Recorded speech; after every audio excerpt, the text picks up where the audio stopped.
दोस्तों, एक लड़के की शादी एक ऐसी लड़की से हो जाती है कि जो उसको ज़िंदगी को नरक बना देती है। शादी के 2 ही सालों के अंदर उसने अपने पति को गुंडों से बहुत पिटवाया, सास ससुर के साथ बदतमीजी की और उल्टा दहेज उत्पीड़न का केस उनके खिलाफ दर्ज करवाकर वो मायके में रहने लगती है।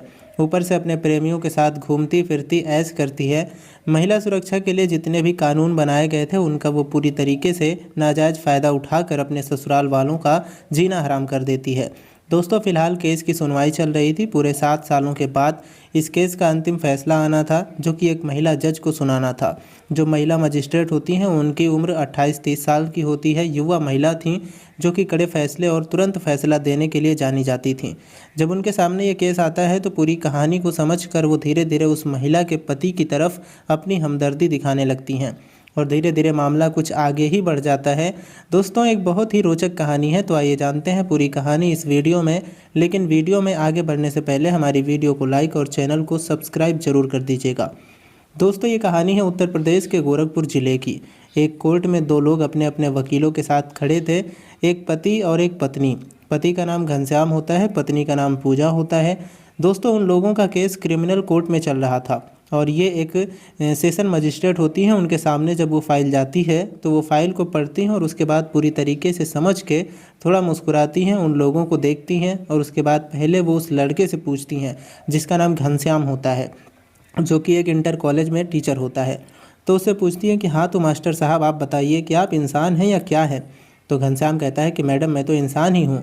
तो उन्होंने कहा, आपकी पत्नी ने जो एप्लीकेशन में लिखवाया है उसके मुताबिक आप इनको मारते हैं, पीटते हैं। आप शादी में बहुत सारा दहेज लेने के बावजूद आप इनसे दोबारा दहेज मांगते हैं और ये इतनी सुंदर हैं, इसके बावजूद आप पराई औरतों से अपना रिश्ता रखते हैं।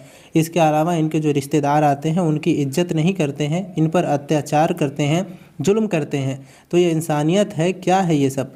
इस पर जो है घनश्याम होता है वो बोलता है कि मैडम, ये सारी चीज़ जो है वो झूठी हैं, मैंने ऐसा कुछ भी नहीं किया है।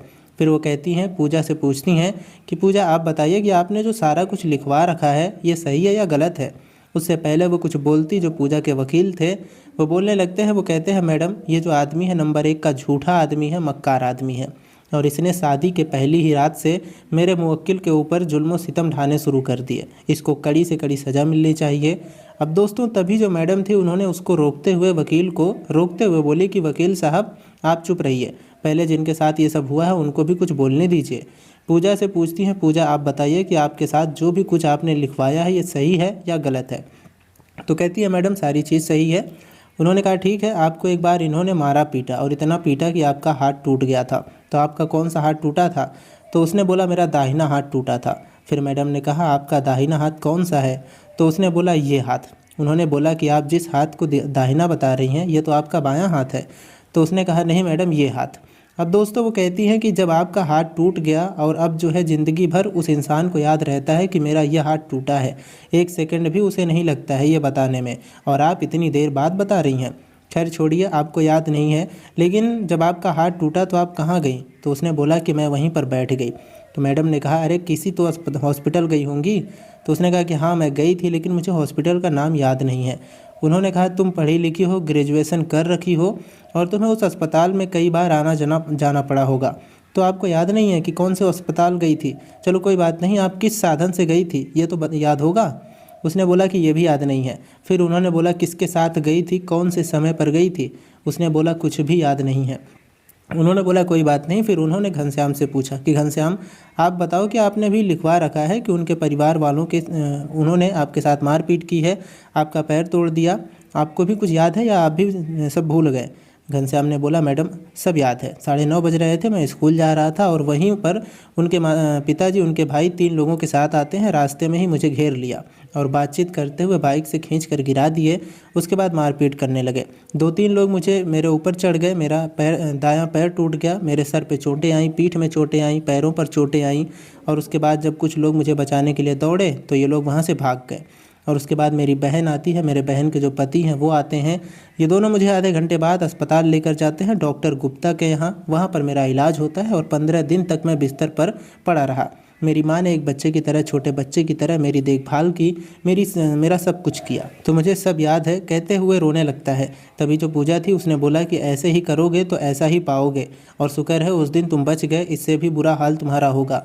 अब दोस्तों इतना सब सुनने के बाद जो पूजा के वकील थे वो उसे रोकने की कोशिश करते हैं, कहते हैं चुप रहो, क्या बोल रही हो। तो जो जज थी वो कहती हैं कि वकील साहब आप उन्हें बोलने दीजिए, अगर आप लोग बीच में ना आए तो किसी भी केस का निपटारा बहुत ही आसानी से हो सकता है, इतना भी वक्त नहीं लगता सच और झूठ को पहचानने में। फिलहाल वो चुप हो जाती है। उसके बाद वो पूछती हैं कि तुम लोगों के बीच में झगड़े की असल वजह क्या है, ये बताइए। वो पूजा से पूछती हैं तो पूजा कहती है कि ये मास्टर है, इनकी सैलरी 80,000 रुपये है, ये मुझे उसमें से एक पैसा नहीं देते हैं, और उसके बाद मेरे जो रिश्तेदार आते हैं उन पर ये शक करते हैं, उनके जो रिश्तेदार आते हैं उन पर ये खर्च करते हैं, और उसके बाद ये मुझे मारते पीटते हैं। मुझसे शादी कर लिए मैं तो सोचते हैं मैं इनके गुलाम बन के रहूँ, जबकि मेरी भी अपनी ज़िंदगी है। मैं 6 महीने मायके में रहूँगी, 6 महीने ससुराल में रहूँगी, मेरी मर्ज़ी।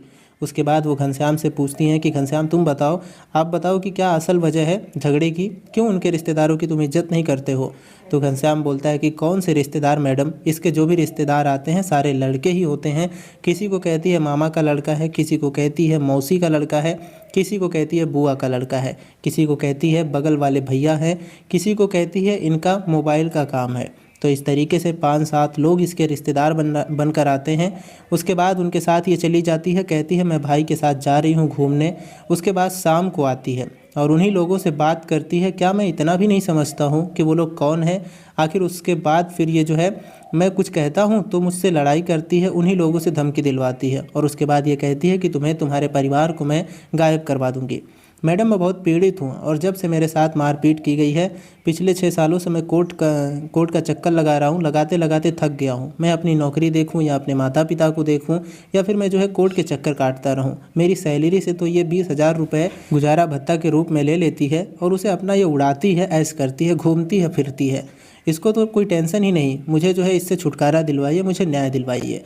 अब दोस्तों इतना सब कहते हुए जो घनश्याम है वो लगभग रोने लगता है।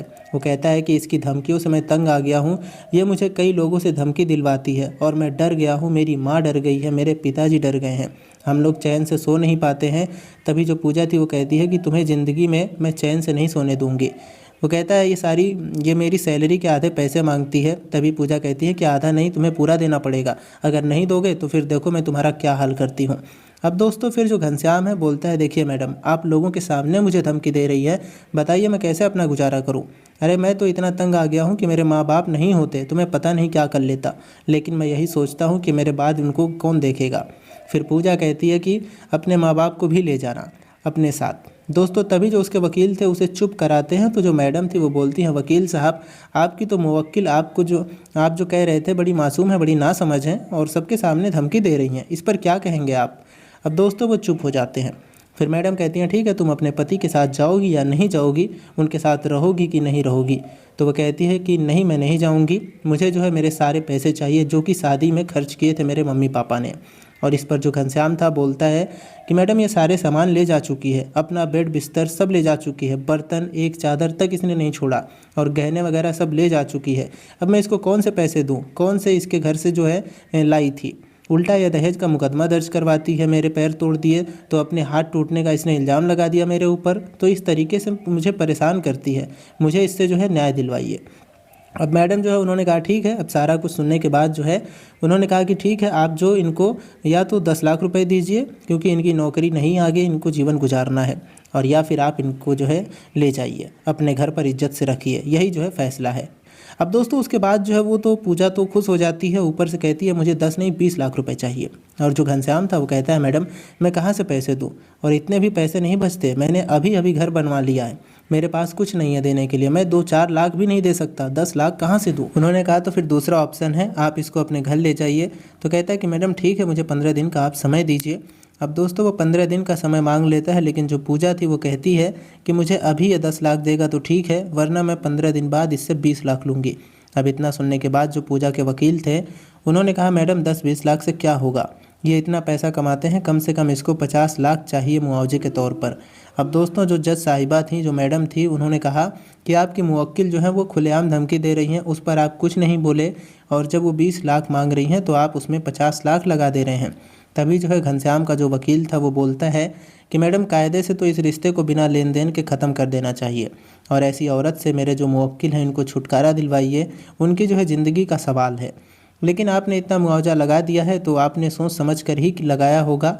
आपके फ़ैसले पर मैं कोई टिप्पणी नहीं करना चाहता, लेकिन 15 दिन का आप वक्त दीजिए, उसके बाद हम सोचेंगे क्या करना है। मैडम ने कहा ठीक है, 15 दिन के बाद आप लोग आइएगा। अब दोस्तों उसके बाद इनका जो है अंतिम केस था, तो शाम हो गई थी, कोर्ट जो है उसके बाद बंद हो जाता है और सब लोग अपने अपने काम के लिए चले जाते हैं। जब रास्ते में मजिस्ट्रेट साहिबा जो थी वो अपने आवास पर जा रही थी, तभी देखती हैं जो घनश्याम था उसको 2-3 लोग घेरे हुए हैं और पूजा जो है उसको धमकी दे रही है कि तुझे 50 लाख देकर भी तुझको नहीं छोड़ूंगी, तुझे बर्बाद कर दूंगी, ये कर दूंगी, वो कर दूंगी। तभी जो है मैडम अपने ड्राइवर से गाड़ी रोकने के लिए कहती हैं, उसके बाद शीशा डाउन करके उन सब की बातें सुनती हैं और उसके बाद वो एक बार बोलती हैं कि क्या हो रहा है ये सब। अब वो जो है पहचान जाती है कि जज मैडम है और उसके बाद जो है सारे लोग वहाँ से उसको छोड़कर चले जाते हैं। दोस्तों 15 दिन बाद फिर उनको आना था, लेकिन अगले संडे को एक अस्पताल में जो है वो घनश्याम अपनी माँ को इलाज कराने के लिए गया हुआ था और वहाँ पर जो मजिस्ट्रेट मैडम थी वो भी अपना इलाज करवाने के लिए गई हुई थी।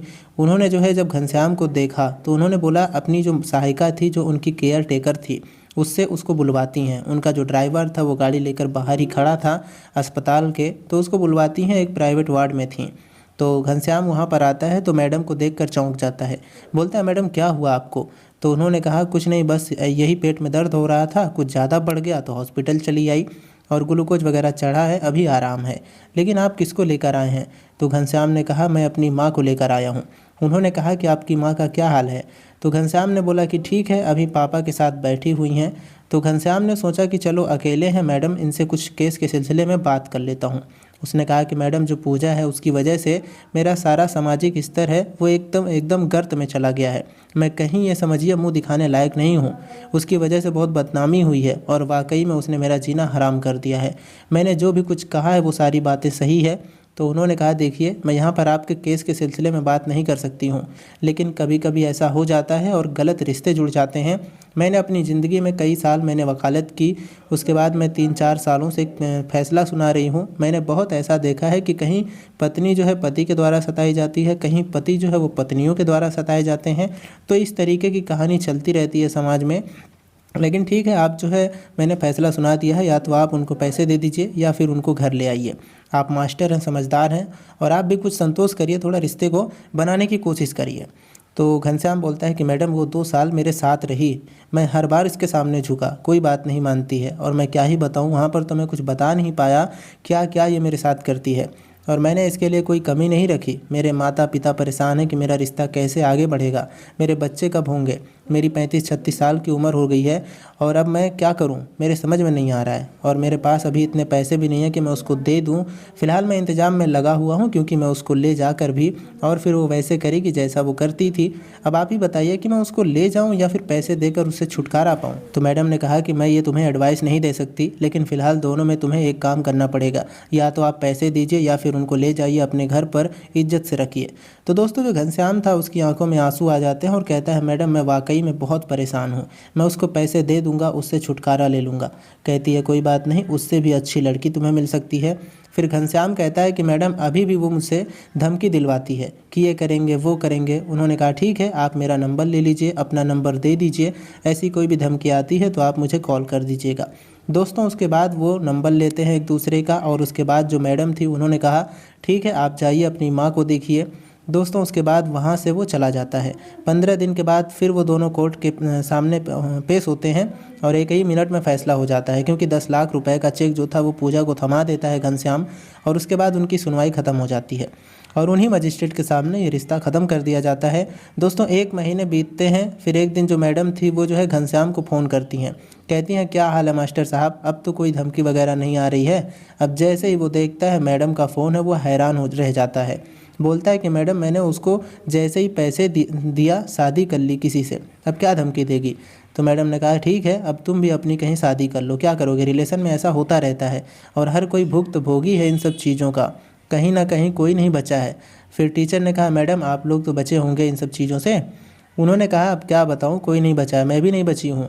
फिर वो अपनी कहानी कहने लगती हैं कि जब मैं कॉलेज में थी, पढ़ रही थी, तो एक लड़का डॉक्टर बनकर मुझसे मिला, हम दोनों की बातचीत होने लगी, घूमने फिरने लगे। फिर वो मेरे ऊपर रिलेशन बनाने का दबाव बनाने लगा, लेकिन जब मैंने उसके बारे में पता किया तो पता चला कि एक नंबर का ठग है। फिर मैंने उससे पीछा छुड़वाया तो वो मेरा जो है कॉल रिकॉर्डिंग जो है वायरल करने की धमकी देने लगा।